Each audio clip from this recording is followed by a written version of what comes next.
Are you ready? Are you ready? Kings and Duck fans, are you ready? It's time for Royally Quacked!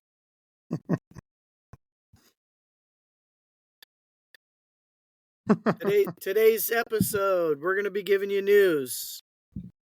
Of course, League news, Duck news, Kings news, and we are going to go Hockey 101 Part 3, Teams. So, how's it going, Cody? I'm doing good. How are you, Dad? I'm doing all right. I'm Long looking time no forward see. Yeah, he says that because we had dinner last night, and it was from COVID, when COVID, and, every Saturday night we'd have dinner and have game night and play games.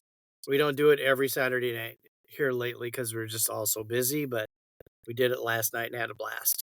So we're bringing in a relaxed, refreshed hockey podcast pair to wow you and hopefully entertain you for just a bit of time. And we do appreciate that you spend it with us, guys. We really do. So, all right.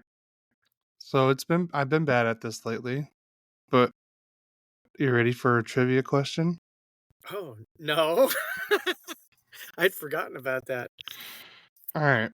Can you give me the top 5 people with the most hat tricks in NHL history?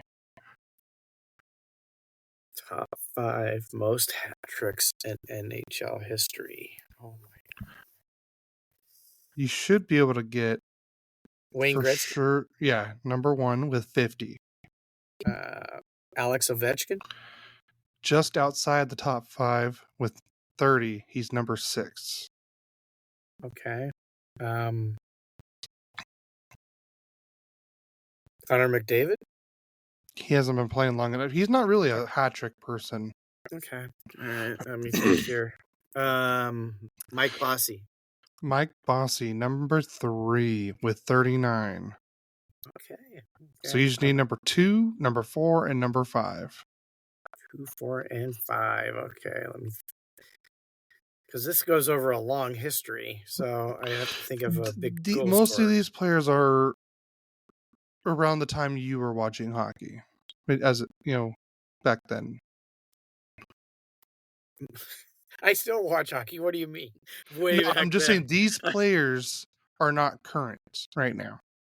If this was a, you guys could see us. I have a really big handprint slap right on my face from my son. Yep. Okay, so I would know Mario Lemieux. Mario Lemieux, number 2 with 40. Jaromir Jagr. Jaromir Jagr is not on the list. 5. Whoa. Marcel Dion. Number 7 he is with 28. So he would probably be the Luc Robitaille. Luc Robitaille is not on the list. You asked me about hat tricks with the Kings. I can't remember the answer. So no other King is in it. Then I take it. So no. Big goal scorer. Hat tricks. Let me think. I know what. I'll give you a hint. I know one of the players he's most famous for playing with the Bruins and the Blackhawks.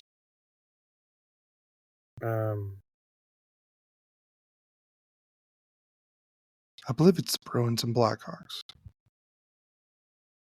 Well, how about Gordie Howe? No. Bobby Hull? Which one? Bobby Hull? No. Brett Hull. Brett Hull. That's not the one I was trying to hint at you, but yes, Brett Hull, number 4 with 33 hat tricks. Was he the hint for? No. Okay. Number 5 is the hint. And I was looking him to make sure I was right. And are you? Yeah, so this player played for Boston, Toronto. Oh, I never played for Chicago. I thought he played for Chicago. I must be thinking of a different player. He played for Boston, Toronto, and New York Rangers.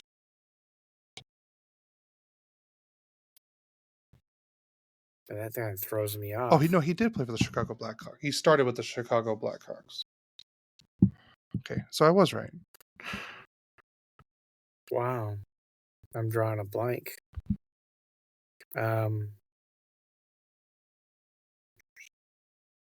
He played from 1963 till 1981. 18 years. Oh, he had a long career.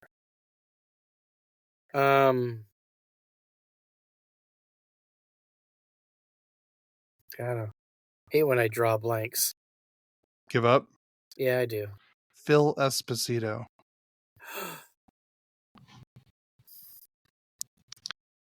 Now if you see me, it's a handprint on my other cheek from me slapping myself for not thinking of Philip Esposito. Okay. Wow. I thought you for sure would have got him. I didn't even think of him, which is, when I first started really loving hockey, he was one of the big scorers.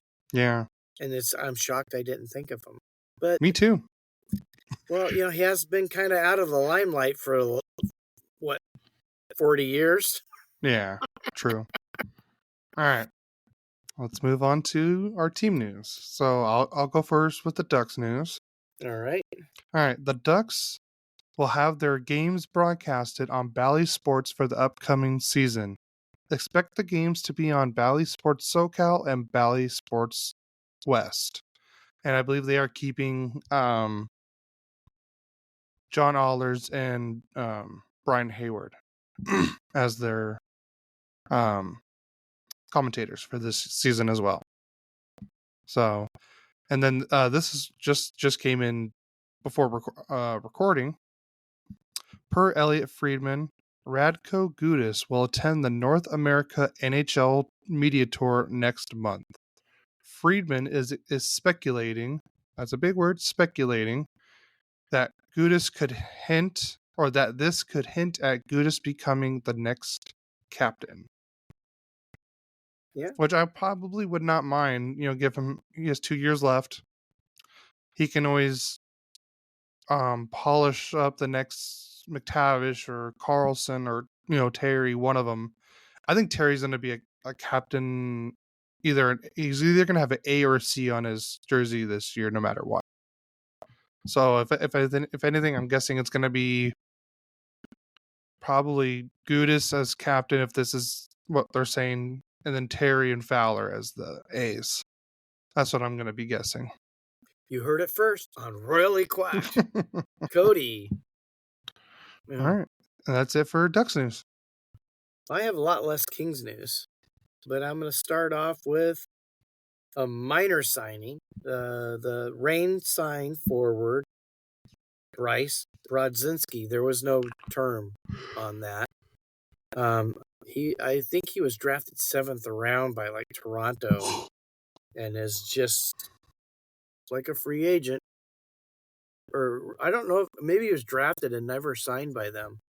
I think he's just coming out. I think he had 5 years in college, if I'm not mistaken. So he was drafted but never signed. So he's one of those college graduates that, once they graduate, they become free agent. So, and it was up to Toronto to sign him.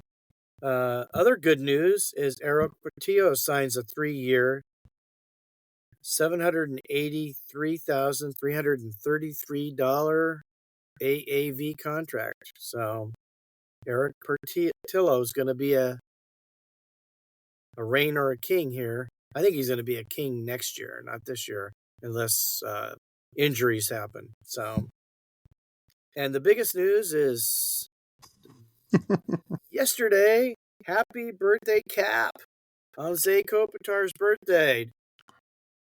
So just so you guys know, we are recording this on Sunday. So as in yesterday, we mean on Saturday. Correct. Because August 24th. Yeah.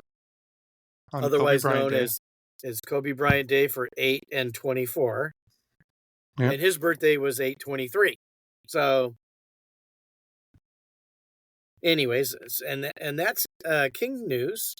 And then we'll pass over and go over into league news. You want to start, Cody, or want me to? I'll start. The Patrik Laine trade speculation is finally over. Patrik Laine and a 2026 second round pick trade goes to the Montreal Canadiens for defenseman Jordan Harris. Seems like it was pretty easy to get Laine because I don't think Jordan Harris is anything, like a top and a second round. Yeah, because they're taking on the full 8.7. So it was kind of like it was like a salary and a dump. Yeah, pretty much. Well, it'll help the Canadians have at least a goal scorer. Yeah, I can see that. Yeah, so I kind of wish the Ducks would have made this move if that's what they were going to get, but oh well. Would you have wanted to? You would have got a second round pick out of it too. Yep. So, and the next bit of news: Edmonton did not match the offer sheets, so both Holloway and Broberg are now St. Louis Blues. And the Oilers will receive a second round pick for Broberg and a third round pick for Holloway. I was shocked they didn't. I thought they were at least going to go for Holloway for sure. But then they made a couple trades that kind of were cheaper that made it work. That could probably make it work for them. Yeah, but Broberg was he had at least 1 2-goal game. I know Broberg. He was in the AHL most of the season last year. Yeah, he was just really he came up for the playoffs and did really well for them. Yeah. So, all right, next one. Nashville Predators goalie prospect Yaroslav Askarov is traded to the San Jose Sharks along with forward Nolan Burke and a 2025 third-round pick. And going back to Nashville is forward David Edstrom, goalie Magnus Corona. Yeah, Corona. Sounds good to me. And Vegas's first round pick. Well, it is an option to be San Jose's, or they have Vegas's first round pick. But yeah, I think they'd rather get rid of Vegas's first round pick. Well, I know the 2025 first round pick going to Nashville is a top 10 protected. The info is San Jose will have the choice of either their pick or Vegas if it is in the top 10. Well, unless San Jose makes major strides and is actually pushes themselves a better record than Vegas, they're going to get Vegas's pick. Yeah. I mean, the Vegas pick. So Nashville get Vegas's pick. That's just the bet. And the next bit of news is a first on NHL 25. We got the Hughes brothers, not 1, not 2, but 3 Hughes brothers that will be on the cover of NHL 2025. I think that's a good choice. I think that, with Jack Hughes hopefully coming back fully healthy this year, Quinn Hughes having the fantastic year he had, and Luke Hughes is an up and comer, so I think that's a great choice for the NHL cover. Absolutely, I agree totally with that. It's the idea is to get more people in and involved with it. Yeah, having brothers brings family. Mm-hmm. That family atmosphere coming to NHL. It's crazy that 3 brothers all made the NHL and they all are like top players for their team, pretty much. Well, Luke is getting there. Well, he's like I said, he's going to be in his second year.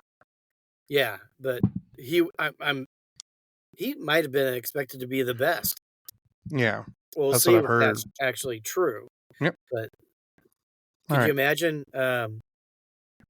your three sons all being Top 10 picks in the draft? yes, that's incredible in itself. So Yeah, that's crazy. congratulations to Mr. and Mrs. Hughes. Obviously, you know how to raise hockey players because you got three of them and they're all very, very good. Very good. And two of them are on the same team. So there's a blessing. You only have to go to Vancouver and then go to New Jersey. If only they can get Quinn to come over to New Jersey, then that'd be deadly. Yeah, that would be deadly. All right. But who wouldn't want any of those three brothers on their team? Oh, God. I know I would take him on the Ducks in a heartbeat. I'd take him on the Kings too. All right. Rutger McGroarty is finally gets his wish to leave Winnipeg, and he is traded to the Pittsburgh Penguins. And in return, the Winnipeg Jets get Braden Yeager. And also, McGroarty signs a 3-year ELC contract with the Penguins. Awesome. Yep. So for the nations face-off, Four Nation USA face-off. what? The Four Nation. Yeah. The USA coaches are going to be Mike Sullivan as the head coach. And the assistant coaches will be David Quinn, John Hines, and John Tortorella. So that's a pretty good coaching lineup. I would say so. Absolutely. I kind of want to know what the other coaching staffs are going to be too. Be interesting to find out. Yeah. All right. Philadelphia Flyers have placed Ryan Johansson on unconditional waivers for the purpose of contract termination due to a, in quotes, material breach. I don't know exactly what that means. Does that mean you got a hole in his shirt? I was thinking the same thing when I first read that. Like, I was like, "What was there? Like, what? I don't get what that means. It's above my pay grade to really know that." So it might be something that they didn't want to actually just shout out. So I mean, we still don't technically know why Corey Perry was even let go by the Chicago Blackhawks. So yeah, there was all sorts of speculation on what happened there. So, and another bit of news is Askarov signs a 2-year, $2 million AAV extension with San Jose after being traded there. good bit of news. Yeah, I think they're scary. They're going to be scary in 3 to 4 years. That's scary, though, when you think about what could happen. Because I can remember with Edmonton, with all the young people they got, and now finally they made it to the Cup. Yeah. But they had a lot of first-round picks on that team. I mean, not first picks, but first round picks. Yeah, I mean, McDavid was the first pick, but I mean, Draisaitl was third. Ryan Nugent-Hopkins was there. He was number 1, wasn't he? He might have been. I don't remember where he was at. Of course, then again, he didn't have that bang year like he had the year before, but they still went to the Cup. The AHL Board of Governors has mandated the cut-resistant neck protection for all players and on ice officials beginning in the 2024-2025 season, which I think is smart. That would be this coming season. Yeah. So, absolutely. So we gonna go right into teams now? Yeah, all right. So to continue on with our Hockey 101, we're gonna break down how teams are like roster makeup, how many players you can have, how you can acquire them. So we're gonna start off with the NHL rulebook. Just explaining like teams, pretty much. All right. You want to do it where I'll read one section, then you read the next section? Sure. I got to get to the players. Is that that's 5? Okay. I'm ready. All right. I'll start with the rule number. This is from the NHL rule book, section 2, rule 5 under teams. 5.1 eligible players. A team shall be composed of 20 players, 18 skaters, and 2 goalies, who shall be under contract to the club they represent. For the purposes of these playing rules, any reference to players shall refer to both skaters and goalies. Any reference to a goalie shall mean that the section of the rule is specific to goalies. At the beginning of each game, the manager or coach of each team shall list the players who shall be eligible to play in the game. Not more than 18 skaters and 2 goalies shall be permitted. 1 non-uniform player shall be permitted on the player's bench in a coaching capacity. He must be indicated on the roster. Indicated. Indicated on the roster sheet submitted by the coach to the referee or official scorer prior to the start of the game. A list of names and numbers of eligible players shall be handed to the official scorer before the game, and no change shall be permitted to the list after the commencement of the game. Prior to the game, if an official on ice or off ice notices that a player is in uniform but has not been included on the official game report, the referee shall bring this attention to the offending team so that the necessary correction can be made to the official game report with no penalty assessed. Now, before I get to the second part, I'm just going to say every time he said goalie, the rule book says goalkeeper. Yeah. But when we talk about hockey, they're goalies. I don't know why it says goalkeeper. I don't know why. That's why I just said goalie. When you go to soccer, they're not goalies, they're goalkeepers. Yep. So I'm finding this funny that you use goalies because I always got corrected. Oh, my son's a goalie. No, Dad, I'm a goalkeeper. So, but anyways, just so in our terms, goalkeeper, goalie, same thing. Yeah. So I'm going to give you in the rule book 5.2 ineligible player. Only players on the list submitted to the official scorer before the game may participate in the game. The determining factor when considering whether or not a player is eligible is that the player's name, and not necessarily the player's number, must be correctly listed by the manager or coach of that team. So what they're saying is their name is more important than their number. So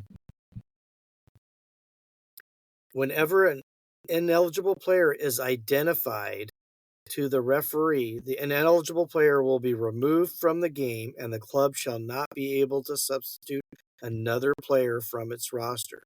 No additional penalties are to be assessed, but a report of the incident must be submitted to the commissioner. For an ineligible goalkeeper, we'll have to see 5.3, which Cody will go over in just a minute. If a goal is scored when an ineligible player is on the ice, now, this is stuff I didn't even know. Whether he was involved in the scoring or not, the goal is disallowed. I have never seen that happen. It's going to be very rare if that ever happens. I mean, I've never seen it or heard of it happening, but that doesn't mean it doesn't happen. Yeah. This only applies to a goal scored at the stoppage of play whereby the player was deemed to be ineligible. All other goals scored previously by the ineligible player's team, with him on the ice or not, shall be allowed. So otherwise, if it's not caught right away, so say for some reason we have Laferriere, Kings have Laferriere on the ice, but he wasn't in the original, so he's ineligible, and he scores a goal and then scores a second goal, but at the second goal they figure it out, not the first goal. The first goal will count, the second goal will not count. Yeah. So, okay, so I got to move on and find out where I was at again. The ineligible player will be removed. Yes. That's where you need to start. Removed from the game, and the club shall not be able to substitute another player from its roster. No additional penalties are to be assessed, but a report to the commissioner. Yep. Now, Cody, you want to do 5.3? Yep. So this is 5.3 goalkeepers. I'm going to just say goalies for short. Each team shall be allowed one goalie on the ice at one time. The goalie shall be removed and another skater substituted. May be removed, not shall. Oh yeah, may be removed and another skater substituted. Such substitute shall not be permitted. The privileges of the goalie. Each team shall have on its bench or on a chair immediately beside the bench or nearby a substitute goalie who shall at all times be fully equipped and ready to play, except when both goalies are incapacitated. No skater, It's incapacitated. Yeah. No skater on the playing roster in the game shall be permitted to wear the equipment of the goalie. Which I did not know that. I did not know that either. So we're getting an education 101 just like you guys are. But so usually in this point when your starting goalie and your backup goalie get hurt, they have something that's called an e-bug. It's also known as an emergency backup goalie. Each home team is required to have a goalie on standby just in case something like this happens. That's why you've seen like the Ducks happened to them a couple years ago with was it Tom Hodges I want to say with Dallas, and that's why you see like the people making fun of Toronto for losing to their own Zamboni driver. I remember that one. Yeah. So like I said, so it's kind of something cool to see because you even see like the other team like give props to this goalie if he's making big saves and stuff like that. Like I said, it's like a real cool thing to see afterwards. Even though if he's especially playing against his own home team, usually you'll see the home team like hands like, hey, here's the puck. You know, you got your NHL debut pretty much. So they kind of make it a special thing, and I like it. So in regular league and playoff games, if both listed goalies are incapacitated, that team shall be entitled to dress and play any goalie who is eligible. In the event that the two regular goalies are injured or incapacitated in quick succession, third goalie shall be provided with reasonable amount of time to get dressed in addition to a 2-minute warm-up, except when he enters the game to defend against a penalty shot. If, however, the third goalie is dressed on the bench, when the second goalie becomes incapacitated, the third goalie shall enter the game immediately and no warm-up is permitted. The recalling of minor league goalie as a result of suspensions incurred to both goalies under Rule 11 for goalies equipment to ensure a complete lineup for subsequent. Thank you. Game shall be deemed to an emergency recall and subject to the 23-man roster limitations. So I'm guessing you can have a player like if you can't play, you can recall your AHL goalie up real quick, and I believe that's like you can have a 24-man roster for the meantime, just so you can have a fully dressed lineup. Pretty much. Yeah, so somebody's been suspended or is hurt. Yeah. So say if Gibson gets hurt last minute or something, and they want to recall Tomas Sukanek up. So Gibson is still technically on the roster, but you just call Sukanek up just so you can have an extra goalie for the upcoming game. So you can have Dostal and Sukanek playing, and Gibson's either hurt or suspended, pretty much. Well, he wouldn't be on the roster for that day. Yeah, The game roster, not the game not roster. So now coaches and team personnel 5-4. No one but players in uniform, non-playing team personnel duly registered on the roster sheet as a manager, coach, trainer, equipment manager, etc. shall be permitted to occupy the benches so provided. One ununiformed player shall be permitted on the player's bench in a coaching capacity. He must be indicated on the roster sheet submitted by the coach to the official score prior to the start of the game. That was so much easier for you to read than me. Why? You had that little paragraph, and I had like 5 paragraphs. It's all right. Well, I set it up that way. All right, I'll set it up this way. You can take captain. Okay, I'll do captain. 6.1 Captain. One captain shall be appointed by each team, and he alone shall have the privilege of discussing with the referee any questions relating to interpretation of the rules, which may arise during the progress of the game. He shall wear the letter C. So, Kings, you'd see the C, it would be on Kopitar right now. I do believe the Ducks, it's Fowler? No, they don't have a C, do they? We don't have a C. I literally just talked That's about right. this on the So Ducks they news. would designate. They would have what 3 A's, and they 3 would A's. They would have designate someone to be the speaking person. In that case, yes, it would. If there was a 3A situation, it would probably be Fowler. So, he shall wear the letter C. It has to be approximately 3 inches in height and in a contrasting color, in a conspicuous position on the front of the sweater. No co-captains are permitted. Either one captain and no more than 2 alternate captains, or no captain and no more than 3 alternate captains are permitted. See 6.2. Only the captain, when invited to do so by the referee, shall have a privilege of discussing any point relating to the interpretation of rules. Any captain, alternate captain, or any player who comes off the bench and makes any protest of intervention with the officials for any purpose shall be assessed a minor penalty for unsportsmanlike conduct under Rule 39, abuse of officials.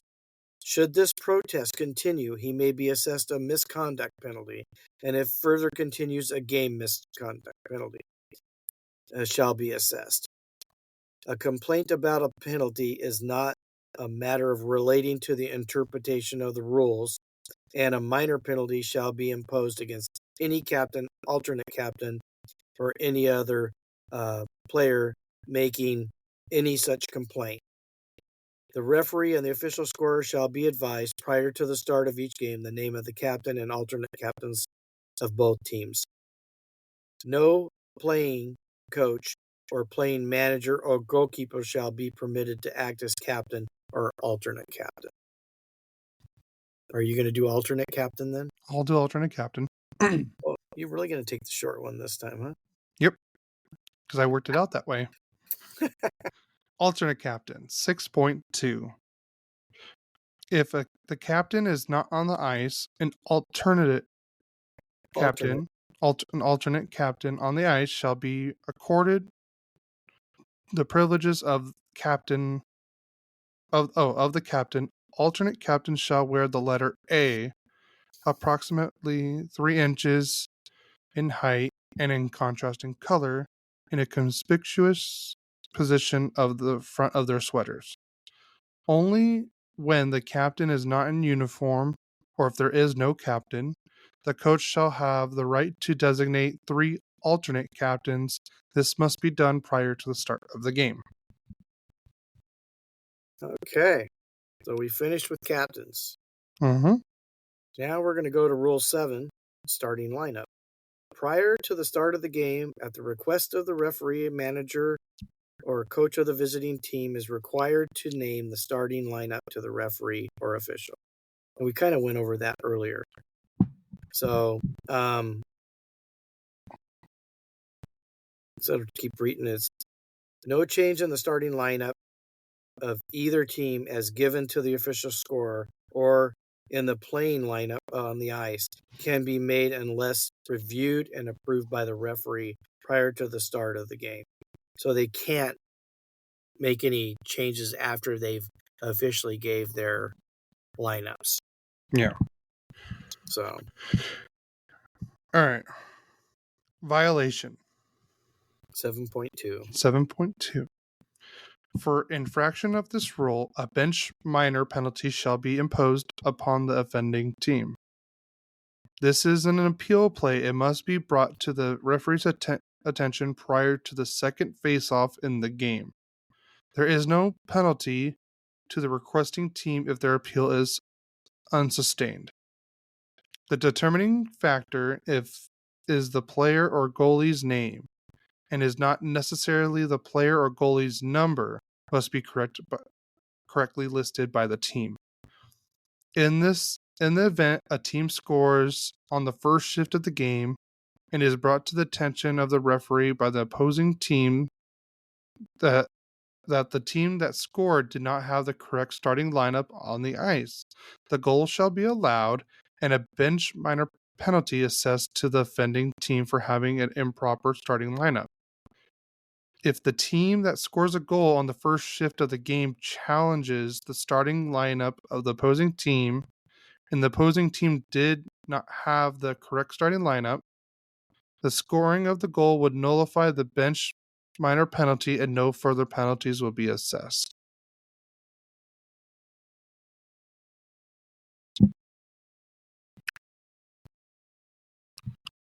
I'm trying to process that one. Well, I'm thinking if it comes about that they do that and they did have the right starting lineup, there's no penalty assessed. Got it. I think that's what that means. Okay.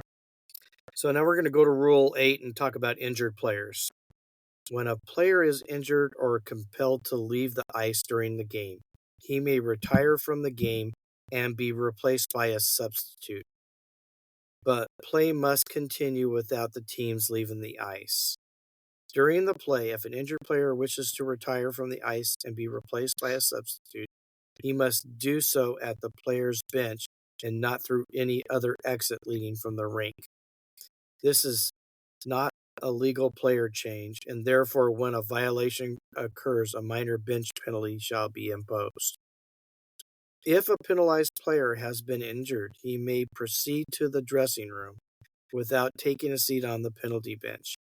If the injured player receives a minor penalty, the penalized team shall immediately put a substitute player on the penalty bench, who shall serve the penalty until such time as the injured player is able to return to the game. He would replace his teammate on the penalty bench at the next stoppage of play. If the injured player receives a major penalty, the penalized team shall place a substitute player on the penalty bench before the penalty expires, and no other replacement for the penalized player shall be permitted to enter the game except from the penalty bench. For violation of this rule, a bench minor penalty shall be imposed. Wow, this is a lot. Do you want me to come in at a certain point? Yeah, why don't we take a paragraph and we'll just switch paragraphs. Okay. Want me to start the next one? Yeah. Okay. Should the injured penalized player who has been replaced on the penalty bench return to his player's bench prior to the expiration of his penalty, he shall not be eligible to play until his penalty has expired. This includes coincidental penalties when his substitute is still in the penalty box awaiting a stoppage in play. The injured player must wait until his substitute has been released from the penalty box before he is eligible to play. If, however, there is a stoppage of play prior to the expiration of his penalty, he must then replace his teammate on the penalty bench and is then eligible to return once his penalty has expired. When a player is injured so that he cannot continue play or go to his bench, the play shall not be stopped until the injured player's team has secured control of the puck. If the player's team is in control of the puck at the time of injury, play shall be stopped immediately unless his team is in a scoring position. In the case where it is obvious that a player has sustained a serious injury, the referee and or the linesman may stop the play immediately. When play has been stopped by the referee or linesperson due to an injured player, or whenever an injured player is attended on by the ice by the trainer or medical personnel, such players shall be substituted for immediately. This injured player cannot return to the ice until play has resumed. When play is stopped for an injured player, the ensuing face-off shall be conducted at the face-off spot in the zone nearest location of the puck where the play was stopped. When the injured player's team has control of the puck in the attacking zone, the face-off shall be conducted at the nearest face-off spot in the neutral zone. When the injured player is in his defending zone and the attacking team is in possession of the puck in the attacking zone, the face-off shall be conducted at the nearest face-off spot in the defending team's zone. So now we have injured goalkeeper. If a goalkeeper sustains an injury or becomes ill, he must be ready to resume play immediately or be replaced by a substitute goalkeeper. And no additional time shall be allowed for the purpose of enabling the injured or ill goalkeeper to resume his position. The substitute goalkeeper shall be allowed a 2-minute warm-up during all preseason games. No warm-up shall be permitted for a substitute goalkeeper in a regular league or playoff games.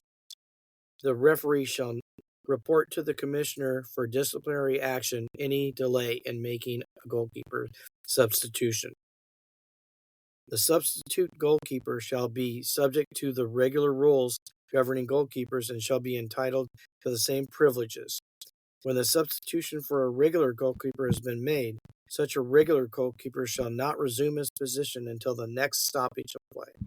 For a violation of a rule, a minor penalty might delay of game shall be assessed. When the play has been stopped by the referee or the linesperson due to an injured goalkeeper, such goalkeeper must be substituted for only if he has to proceed to the player's bench to receive medical attention. If the trainer has come onto the ice to attend the goalkeeper and there is no undue delay, the goalkeeper may remain in the game.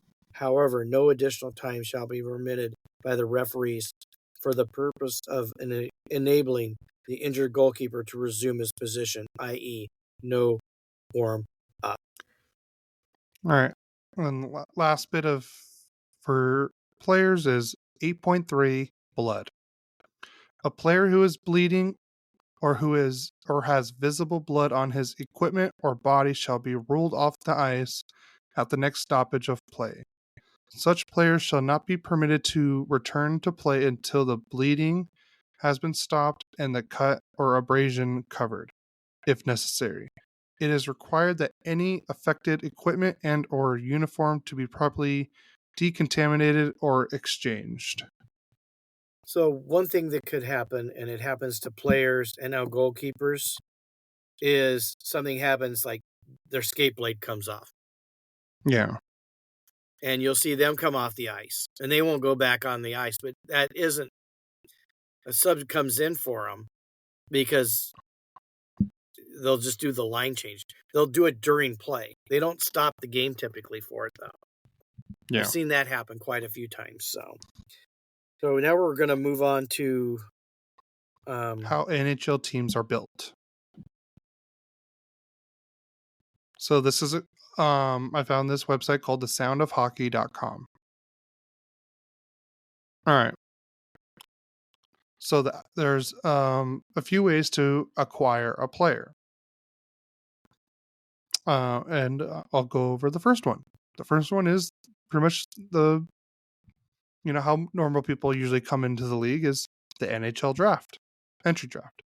For those unfamiliar with the NHL entry draft, it is the amateur draft that is very similar to all other major sports in North America. NHL draft eligibility, I can't freaking say that. Eligibility. Yeah, thank you. Is generally for North American players between the ages of 18 and 20, and for non-American players between the ages of 18 and 21. Yeah. So obviously we just had the draft, Mm-hmm. and we had 7 rounds. That's one way to acquire. Yep. The next way is free agency. There are 3 most common ways a player can be a free agent. NHL player contract expires and he does not sign an extension with his current team. Therefore enters free agency and can sign with any team. Steven Stamkos, That was my example too. Jonathan Marchessault. Just for a few. Nashville really hit a home run with 2 big goal scorers. Yeah. Just by that rule alone. Another way is a player is not drafted during the year of draft eligibility and therefore becomes a free agent. A player is drafted but does not sign an entry-level contract with the owner of his rights before the rights expire. So the rights expire, what is it, 3 years? 4 year. It was I think it's like after your 3 or 4 years. It's after your senior year. The expiration of rights varies by where the player is drafted. Yeah. From 2 years from the draft year for junior players, 4 years for non-American and NCAA players. So you have both of those that can happen. Yeah. One would be like Eric Porttilo. He finished college, didn't want to, but they did trade for him. Let's say he played his 4th year of college, but did not sign with Buffalo. He becomes a free agent. He can go where he wants. I'm trying to think of another player that did that. So pretty much like what happened with the Ducks with Henry Thrun. He finished his last year of eligibility, and he told the Ducks that college players have a lot of rights. They kind of can somewhat kind of choose where they want to go sometimes. But Henry Thrun told the Ducks, he's like, hey, at the end of this year, he did it like in advance, so at least I give him credit for that. He's like, hey, I'm not going to sign with you guys, so you can either trade me or I'll be a free agent by July 31st or July 1st or whenever his eligibility ends for them to re-sign him. Because no matter what he told the Ducks, he's like, I'm not signing here because I think he's a left shot defenseman and there was just so much in front of him. He's like, I'd rather just go somewhere else where I have a better chance to get to the NHL quicker. So I feel like that's a good example. All right, next one is the next player way to acquire is a trade. Pretty self-explanatory, but this is where a player is acquired in exchange with another team. So pretty much kind of like what we just saw earlier with the Laine trade, the Rutger-McGroarty trade, the Askarov trade. Those are the best way. That's I would say free agency and trades is like the most common way. Okay, so trade. Kings traded Dubois for Kemper. Yeah, that was a trade. They traded and got Jeannot for a second and a 4th round pick. They traded, or no, they signed Foegele. Yeah. So, but trades are a big way that you can either help yourself rebuild by getting rid of older players that maybe are declining, but could still help other teams win Stanley Cups. You see it happen all the time. So trades are big. And the next way is waivers. The waiver process is a little more complex, though. This is where a player has met a certain amount of playing experience and his team wants to send that player to the minors or a taxi squad for that season. There is no taxi squad anymore, so don't worry about that. In this scenario, another team can claim that player to acquire him. Acquiring players through the waiver process is relatively uncommon. But I can tell you right now, it's getting more common. Last season, we sent Fagimo down, and he went into waivers, and Nashville took him. And then Nashville played him for a little bit, and they decided to send him down, and he went on waivers, and the Kings. And the way the waiver wire works is, at the time of that happening, it's on your the record. Mm-hmm. Probably by, I would say, points percentage. It is points percentage. Points percentage. So if, like San Jose last year, probably would be number one for most of those. Yeah. But I think once you take somebody, it pulls you out of there. I don't remember exactly. We'll have to look that up and. It doesn't really happen, but it doesn't happen where, one team, San Jose's taking every guy that comes on because they just can't afford to do that. Yeah. So, but that's the waiver wire. All right. Expansion, which who knows, we might be seeing again sometime soon, maybe. So expansion. Stating the obvious here, but this is where a player is required in the NHL expansion draft. It's important to call out that players that were acquired as part of the expansion draft via side deal trades are designated as acquired via trade and not expansion draft selections. Like with the whole the Vegas Golden Knights, they could have and I hate that I use this example because I still feel like this is the worst trade in Ducks history.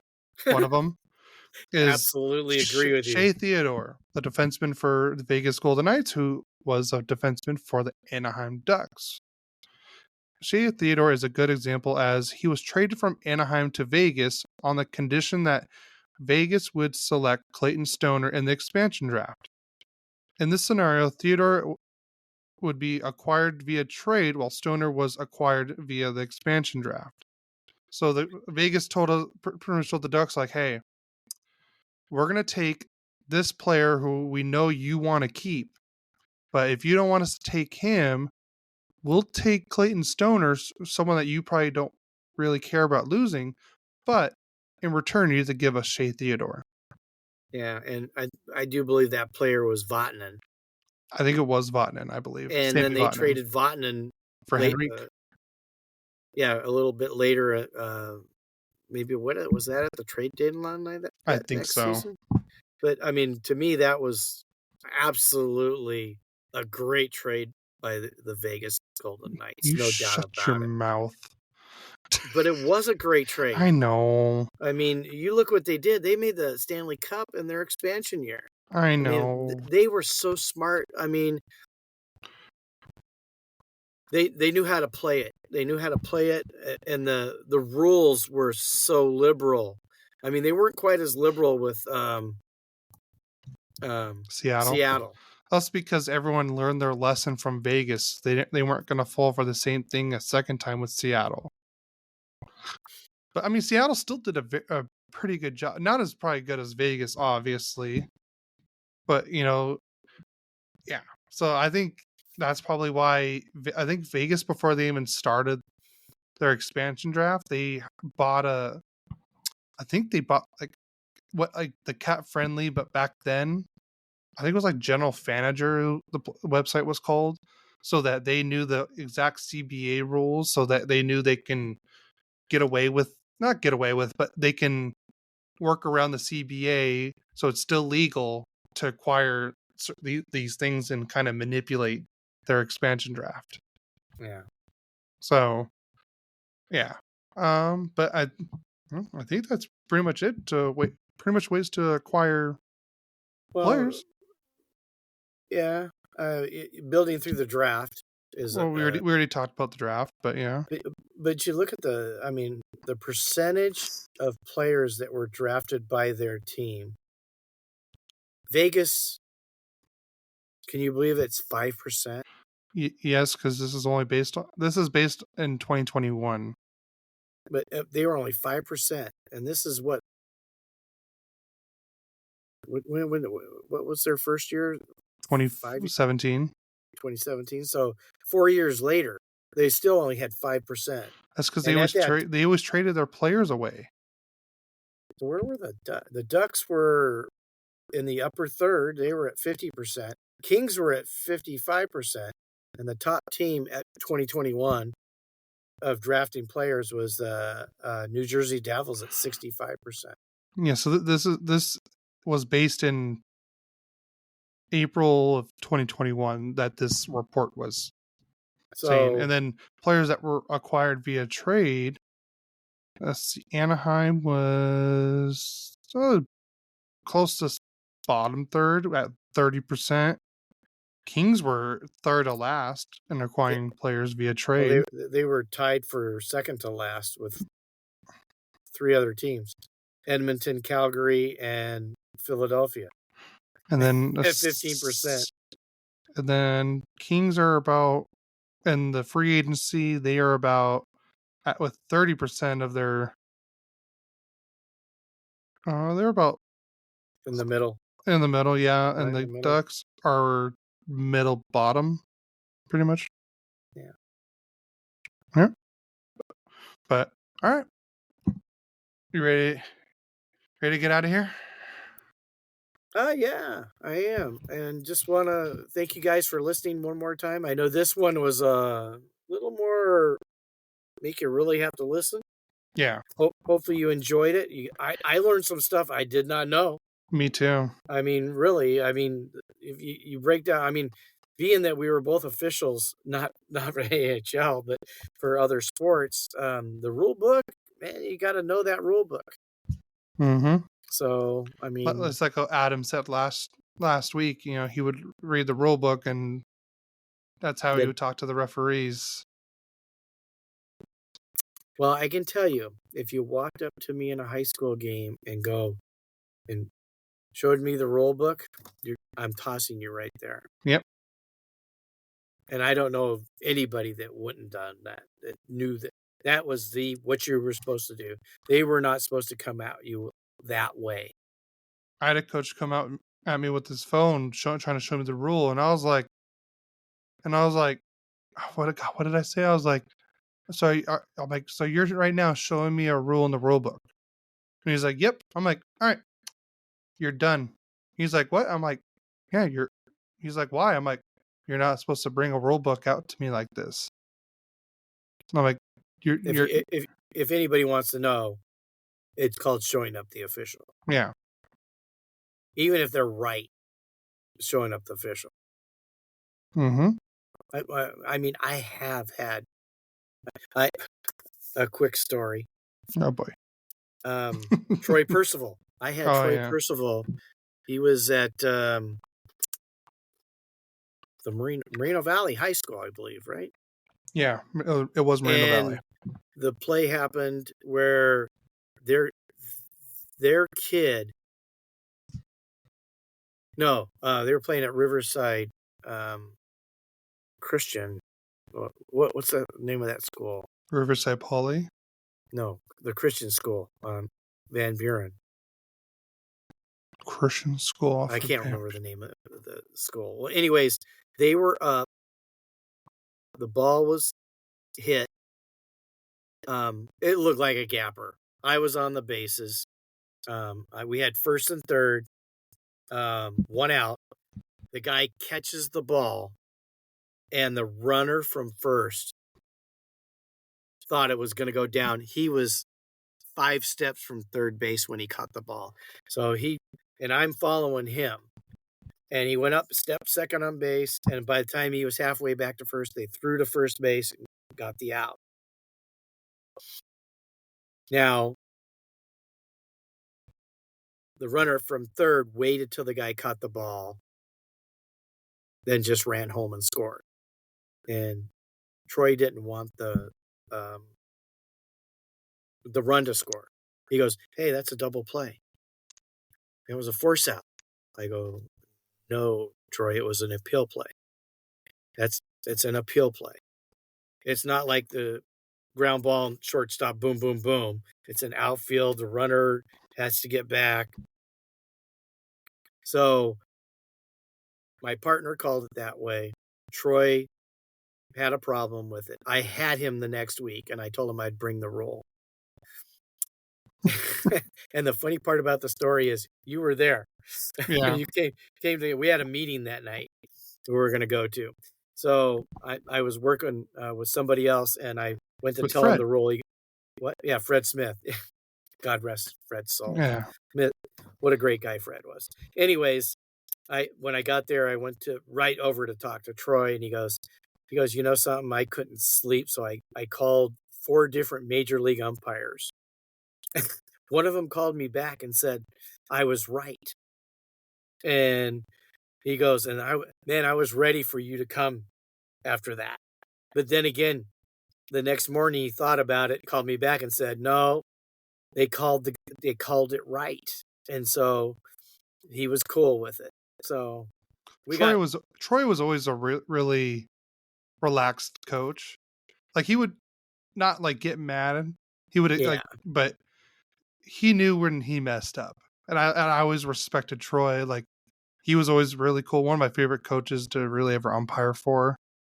He was, because I also had him in a travel ball game, and he went out 2 times already to this pitcher because they could not. What's what was that team I really didn't like very much. They were really good. Phenom. Oh God, Yeah, and his team was the SWAT, I believe. Wasn't it SWAT? I think they were a SWAT. Yes. Yeah, and he went out twice to talk to the pitcher, and then the pitcher did something. He wanted to go talk to him again.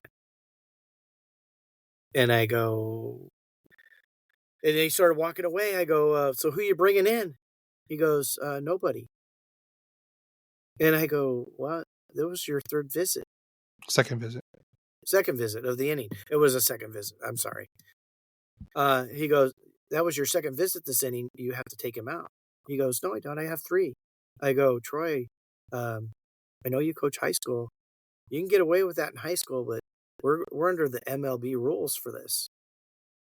And he goes, "Oh, you are?" "Yes." "Yeah, and I know you know the major league rules for this, right?" And he goes, "Yeah, I guess you're right. Okay, I guess I'll pull him out." And, I mean, some guys would just start screaming and yelling at you. He was always very cool. Such a nice guy. For people that don't know, Troy Percival used to be the closer for the Anaheim Angels. He was the one that when they won the he threw the last pitch that got the out for the last World 3 Series. outs. He closed out the World Series for the Anaheim Right. Angels. And Also known as makes the catch. Percy time. I used to love just watching him pitch. Percy, Incredible guy, nice guy. nice. Yeah, he wanted to buy me a beer before I was even eligible to or legal to buy a beer. I kept telling him, he's 17. You got 4 years before you can buy him a beer. Oh, Troy. and he was so mad. He's like, "Oh crap!" He was so happy when I finally turned 21. Anyways, shout out to Troy. We miss you, brother. We do. You were awesome. We loved watching you play, brother. Anyways, we should sign off. Yep. All right, guys. Like I said before, please follow us on TikTok, Twitter, Instagram, Facebook. You know, if you have any questions or you understand what we're or you have questions like that you don't understand, please feel free to message us. Don't be afraid. You know, I'll respond and I'll let you know, like, hey, I'll put that on the podcast, or I'll just explain to you right then and there. You know, so please don't be afraid to message us or ask questions. You know, if you guys want your questions on the podcast, again, just send us a question. Not I forgot what I was gonna say. But we're also on your favorite podcast platforms: Apple, Spotify, YouTube, iHeart, Amazon, Overcast. What else was I going to say? Oh, guys, please leave a review or a rating on your podcast platform. I believe for Apple, you can leave a rating and a review, and on Spotify, you can leave a rating. So please, guys, leave a rating for us. And if you listen on YouTube, please don't forget to subscribe and like the videos. That would really help us out too. Let's see, what else was there. Oh, Discord. Please join our Discord. I'll start trying to post more stuff on there when we start getting a little bit more people in there. On that, you have anything else to add? Well, go Kings, go. And what are you going to say? And let's go Ducks. And a famous bunny would say, "That's all, folks." That's not a bunny. That's a pig. No. It's the pig. Okay, Porky Pig. That's all, folks. Jesus.